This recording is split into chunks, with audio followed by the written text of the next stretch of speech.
Subscribe करा मनीज recipe या cooking चॅनलला आणि बेल आयकॉनला प्रेस करा. याने तुम्हाला मी ज्या नवीन रेसिपीज टाकते त्याचं नोटिफिकेशन मिळेल आणि मग तुमची एकही रेसिपी मिस नाही होणार.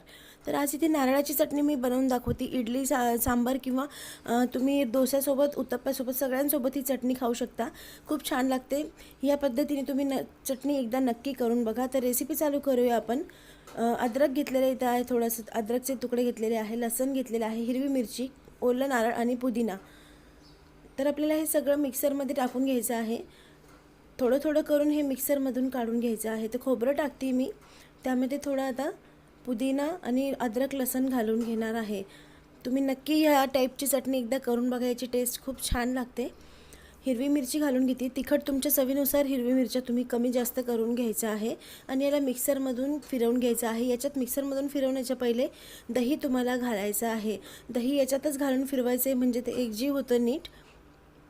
तर 2 ते 3 चमचे दही इथे घालून याला मिक्सरमधून पेस्ट करून घ्यायची आहे याची.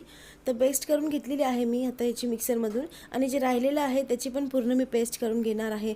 तर चटणीची पेस्ट पूर्ण बनवून तयार आहे. मीठ घालायचं याच्यात चवीनुसार आता, आणि याला नीट मिक्स करून घ्यायचं आहे. दह्यामुळे खूप टेस्ट लागते याची, दही घातल्यामुळे. आणि आता तडक्यासाठी कढईमध्ये मी तडक्याच्या कढईत तेल गरम करून घेते आहे.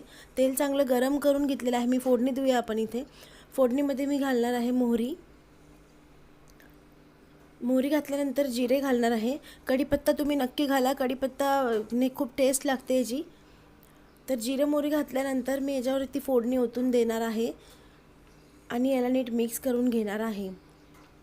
पटकन आणि 5 मिनिटात बनणारी ही चटणीची रेसिपी आहे आणि याची टेस्ट खूप छान लागते. अद्रक लसूणचा जो फ्लेवर खूप छान लागतो. नुसती चटणी आणि डोसा चटणी किंवा इडली पण तुम्ही टिफिनला किंवा असं करून खाऊ शकता. तर त्याच्यामध्ये कोथिंबीर आता टाकून घेते वरतून चिरून. मी मिक्सरमध्ये कोथिंबीर फिरवलेली नाही आहे, फक्त पुदिना फिरवलेला आहे. तर चटणी आपली बनवून झाली आहे.